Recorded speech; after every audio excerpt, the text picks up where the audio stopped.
Dear Patriots, before the news starts, please subscribe to our patriotic channel by clicking the subscribe button.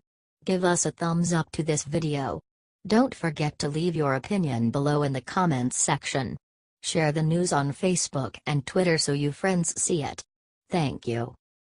Breaking news: an armed man took 3 hostages at a California veterans' home.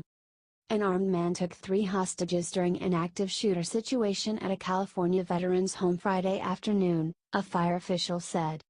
Earlier, it emerged the veterans' home was on lockdown after reports of shots fired. The Napa County Sheriff's Office said officers responded to the veterans' home of California in Yountville around 10:45 a.m. local time and a shelter-in-place order was issued. Between 15 to 20 shots went off at the facility, police said, according to KTVU.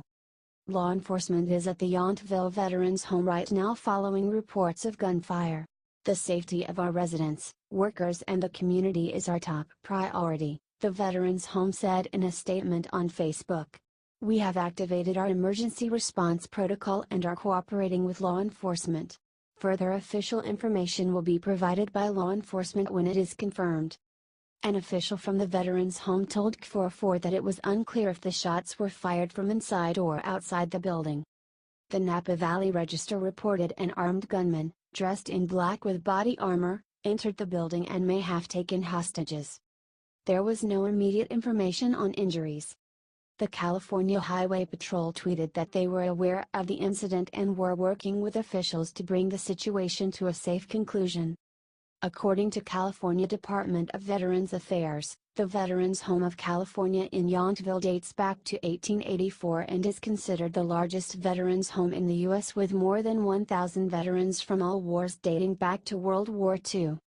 This is a breaking news story. Please check back for more information.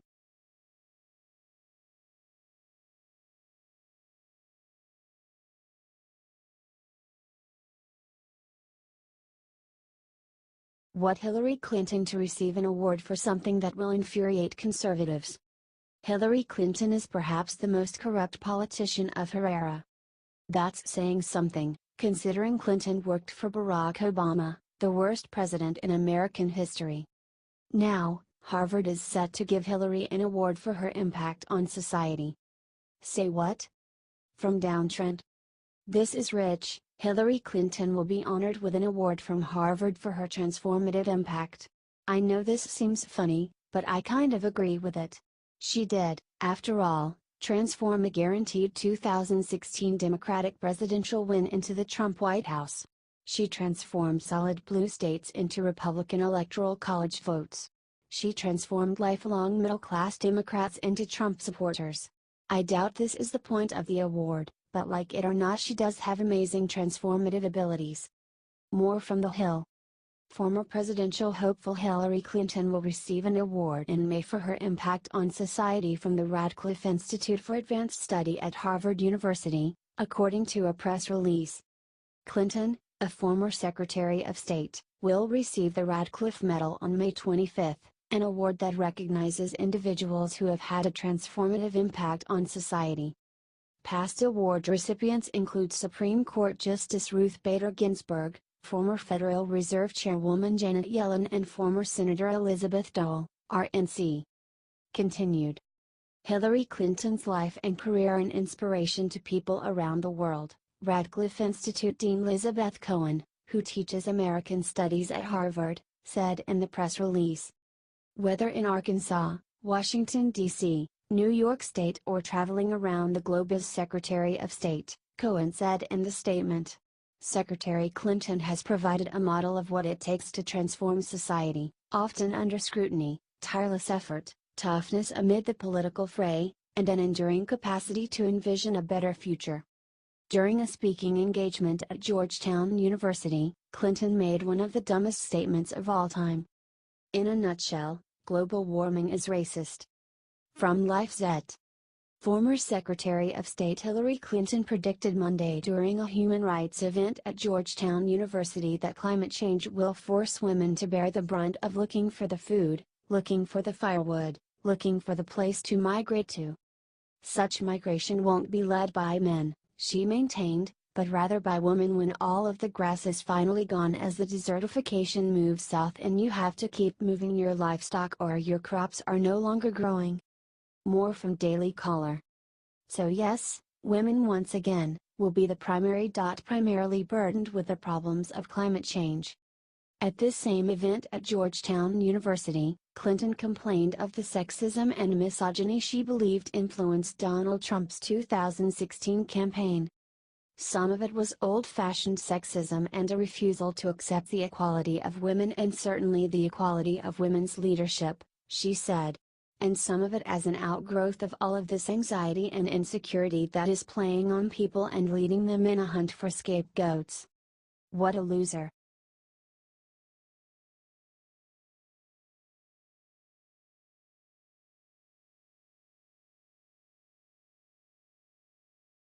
Liberal senator goes on live TV, drops Trump-Russia bombshell nobody saw coming.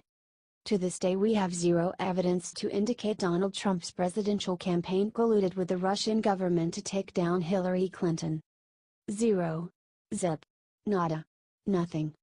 And yet, the liberal mainstream media and congressional Democrats continue to spout the same old lie. Now, progressive California Senator Dianne Feinstein just went on CNN and said the one thing that will have her ostracized from her corrupt party. She said she has not seen any evidence of collusion. From Free Beacon. Have you seen any evidence that this dirt, these emails, were ever given to the Trump campaign? CNN's Jake Tapper asked. Not so far, Feinstein said. Not so far, Tapper repeated. Have you seen any communications that suggested that the Trump campaign wanted them to release them through a different means, because obviously they were ultimately released by WikiLeaks? No, I have not, Feinstein said. And there it is. Still, nothing. Time to move on, liberals. Find a new hobby already.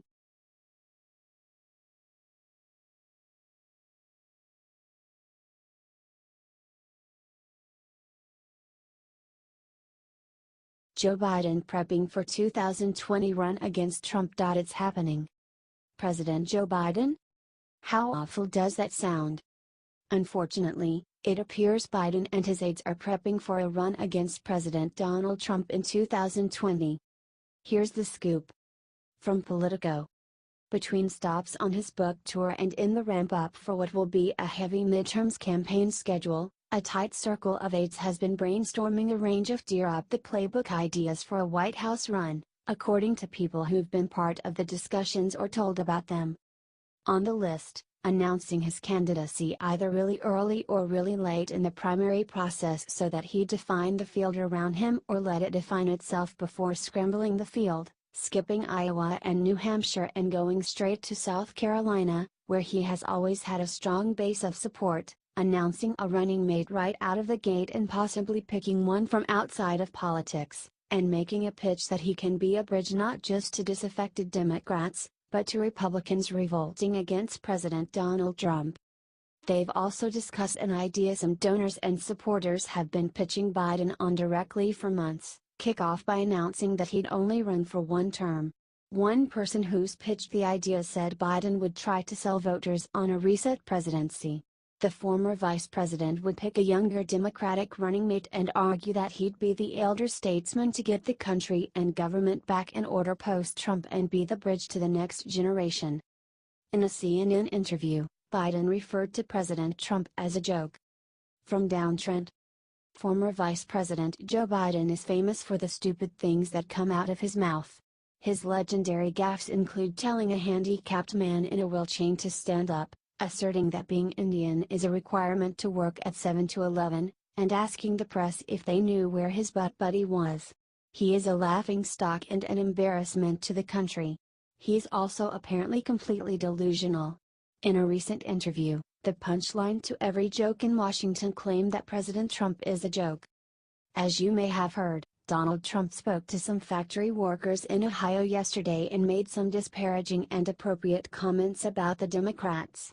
During Trump's State of the Union address, Democrats sat on their hands and scowled at everything Trump said, even great news for America and Americans.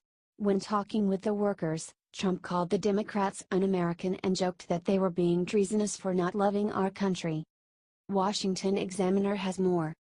In addition to criticizing Trump for his condemnations of the FBI and Justice Department, Biden said he would advise Trump not to sit down for an interview with special counsel Robert Mueller if he were a member of the president's legal team. "You're in a situation where the president has some difficulty with precision," Biden said.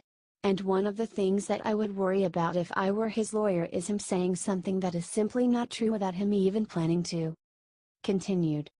Trump has said publicly he would be willing to speak with Mueller as part of the special counsel's investigation into Russian meddling in the 2016 election and possible collusion between the Trump campaign and Moscow. But according to the New York Times, the president's lawyers are advising him not to do so. Trump's lawyers reportedly fear he could be charged with lying to investigators. Run, Joe, and Trump will win all 50 states.